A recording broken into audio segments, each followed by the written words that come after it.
Pensions Committee, which is open to the press and the public on request. This meeting, as normal, will not be broadcast live. However, a recording will be made available as soon as possible after the meeting has concluded. We welcome the use of the Welsh language at meetings. I have had no requests for people to speak Welsh today, though, so this meeting will be conducted in English only. May I remind members that as per statutory guidance made under Section 4 of the Local Government (open brackets) Wales close brackets Measure 2011 and our formally adopted hybrid meeting policy, any member attending a meeting remotely must be able to be seen and heard by the members and officers who are attending the meeting, as well as by members of the public viewing the meeting. So can I ask that all members please use your cameras for the duration of the meeting? I think it was all members are on Microsoft Teams today. Let's make sure we refrain from using the chat function and instead use the raise hand icon to indicate when you want to speak, and I'll make sure I'm looking at the screen at all time. Please remember to keep your microphones muted when you are not talking. Right, moving on to the agenda then. Item number 1, attendance and apologies. Chris. No apologies for today, Chair, but just let you know that Councillor David Williams is in their chamber with us. Oh, is he? Amazing. Hello, David. Agenda item 2, declarations of interest. Chris, back to you. Thank you, Chair. I'll just go through the list. I'll start with Councillor Carl Gordon. I've got you down as a contributor, as well as your wife, stepdaughter and stepdaughter's partner. Is that correct? That's correct, yes. Thank you. Thank you. Councillor Horler, I've got you down as a contributor. Correct, yep. Thank you. Councillor Williams, I've got that yourself and your wife are both contributors and are both in receipt of your pensions. That's correct, yes. Thank you, sir. And yourself, Chair, I've got that your father and 2 other family members are in receipt of their pensions, and you're in fact a contributor yourself. I am in fact a contributor myself. Thank you very much. Thank you. That's all right, cheers, Chris. That's all right. Agenda item 3 then is the pension fund. Is the main reason for being here today. Is the pension fund annual report and accounts for 2023-2024. So I'll hand over to Alex. Although before we start, Alex, if anything you are referring to, can you make sure you give us a page number when you're referring to it, but also let us know whether you're referring to the consolidated pack or the individual reports, because obviously the page numbers will be different depending upon which one you refer to. Understood. Thanks. Afternoon, everyone.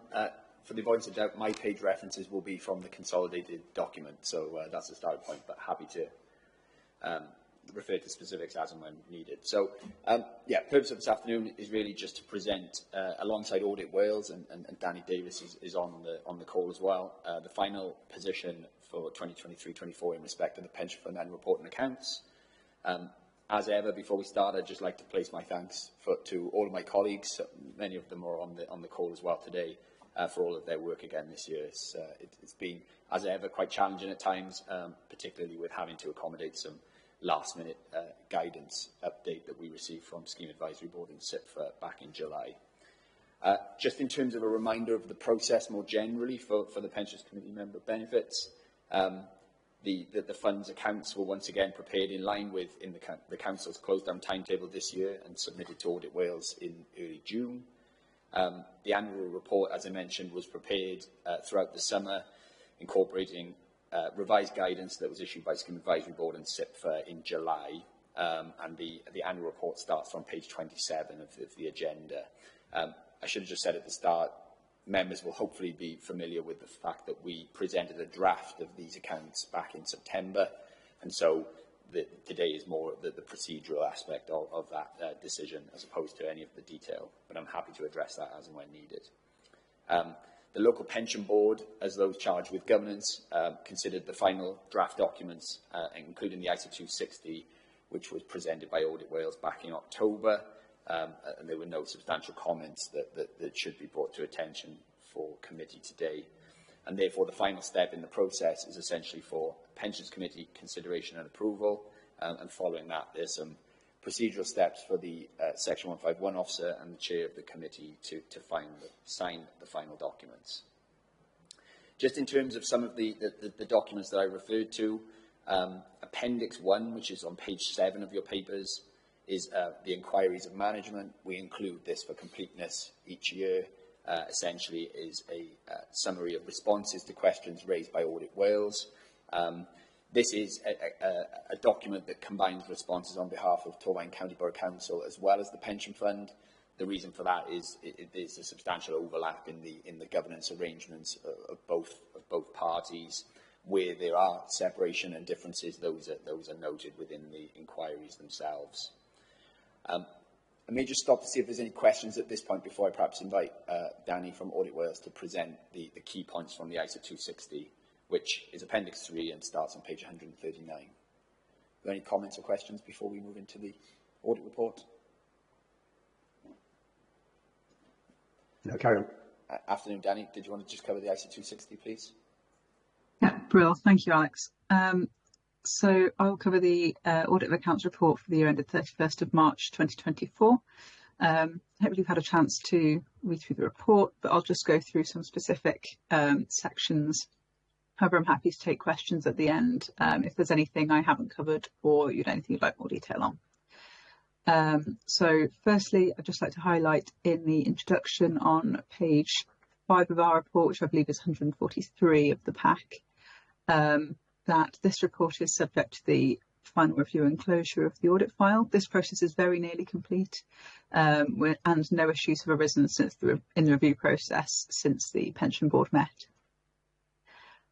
Next, I'll take a brief look at materiality noted on page 7. As we know, the materiality is the same as disclosed in the audit plan, set at £42.6 million, and we're reporting on any misstatements noted above 2.1 million.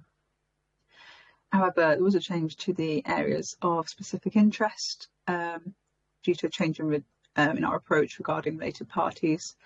As a team, we questioned whether the materiality as it stood was proportionate to the risk, and on that basis reassessed a more relevant focus to be on the management expenses in particular, with a higher threshold of £1 million, just reflecting the scale of that expenditure. Moving on to the audit opinion on page 9 of our report, we note that we're issuing an unqualified audit opinion. We've included the draft report in Appendix 1 on page 13 of our report. I'll not run through this in detail here as it is a standard report, unless you have any specific questions to raise at the end. Further on page 10, we highlight one immaterial misstatement in the accounts related to the valuation of some private credit and infrastructure investments, but as it is above the trivial level, we have to report it here. The misstatement is purely down to the timing of the accounts team receiving reports from the investment managers, which is often quite a delayed process on the investment manager side. So as the accounts team needed to create the accounts before the March 2024 valuations were received, they used the December 2023 reports and adjusted for any known transactions. This is in line with guidance from SIPFA. As an approach. So when we came to audit it with the March 2024 reports, some investments were valued slightly differently than they had been in the accounts, but the differences are small, and as a result, we've agreed that these can remain uncorrected. There are no further notable misstatements or significant issues we'd like to bring to your attention from this set of accounts. This was a really high quality set of accounts produced by the team, and we'd like to take this opportunity to once again thank Alex and his team for their help and support in carrying out our audit. I'd now welcome any questions from the committee. Okay, thanks, Danny. And actually, I'd like, again, as always, it's a good opportunity to echo your comments about the high standard of work that Alex and the rest of the team have done for the past 12 months, but also to yourselves, actually, for going through this with a fine-tooth comb. So no questions from me, but just looking at the other members, to John, to Carl, to David in the room. Alfie is joining us, by the way. He's running a bit late. So does anybody wish to speak? There's the hand up in the room. Is that David? It is, so yes. Correct, Chair. Thank you. Thank you for outlining, because I did note the point on the body of the report is page 148 about the investments and being understated by 4.1 million. I guess it was really just the question is, how is that treated going forward? if there's not a need to correct it for materiality purpose, what actually is the sort of stated figure, if you like, that goes forward, and is there a knock-on effect to the subsequent year's audit? That's my first question. And the second one, page 17 of the substantive, of the collected document, however it was described. And I think I probably asked this before, or maybe in a different meeting, in a different context, but we mentioned minimum potential frauds. I just think it's always helpful if there's been any actual, to be able to sort of say we've had none, or we've had only one, or something like that. And I know I've asked this before, so apologies for asking it again. It's page 17, it's in the questions for the audit. Just also a very small observation, I think it would have been a little easier if all the external audit stuff had come together rather than separated by the annual report. It's just made it a little more difficult to reference back and forth. So can I make that a suggestion for future years to be considered? Or this is a very good reason why not? So is this in the letter of representation, just to clarify?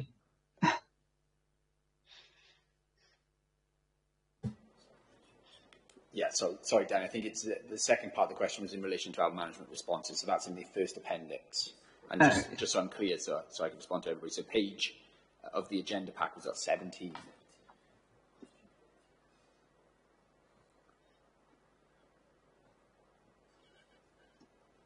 Yeah, you've made that point, I think, at the council's audit committee, and you've made it to Peter, and I think you're right. Going forward, we need to actually say there have been none, or state the number. I agree. That would be ideal. And in terms of the ordering of these appendices in future, we'll ensure that we put the audit report alongside the inquiries and management so that it's easier for reference. If that's reasonable, you know, as I said, there's a perfect good reason for doing it this way, that's fine. But I just thought going backwards and forwards on the audit report for the auditor to report was a little more cumbersome than if they were following one another. So, yeah, thank you. Yeah, I mean, I think that the logical flow was, it looks like an audit document because we've populated an audit document, but actually the management responses are ours. So I think that's the flow. You've got the report, then you've got our responses of audit, then you've got the accounts, and then you've got the audit of the accounts. We can jiggle around with the order, so it makes but that was the logic. That's not an. It looks like an audit document, but it's not an audit document. That's our response to the auditors. I think the more substantial question that you had around the misstatement point. In answer to your question, it's likely that this will occur in future years. So the main reason being, as we continue to increase our exposure to these asset classes, that obviously their value will increase, and therefore we will, at some point, potentially, that these will reach a material threshold. The main issue that we have, and as Danny addressed in her update, is that there is a timing lag of about 90 days typically to receive sort of year-end figures. Those timescales at the moment then don't align with the close-down timetable we have within Torfaen. And so essentially, I think there will be consideration in future years as to the significance of that misstatement, if you like, recognising that it's not an error that has been produced by the team. We understood that the disclosure at the point that we reported in the accounts could be slightly out based on values from the fund managers. So what we will be required to do is to consider whether to reopen the accounts and update the figures that we've presented. So essentially, we would make that we would restate that in the accounts. I think that's something operationally we need to discuss with the council's finance team as well. Just to see if we can have a bit more flexibility. But I think the reality is the nature of these investments and the timing of that availability of that information means we will have to make some form of amendment to the approach going forward, or risk having to disclose in this way in future years. Does that help?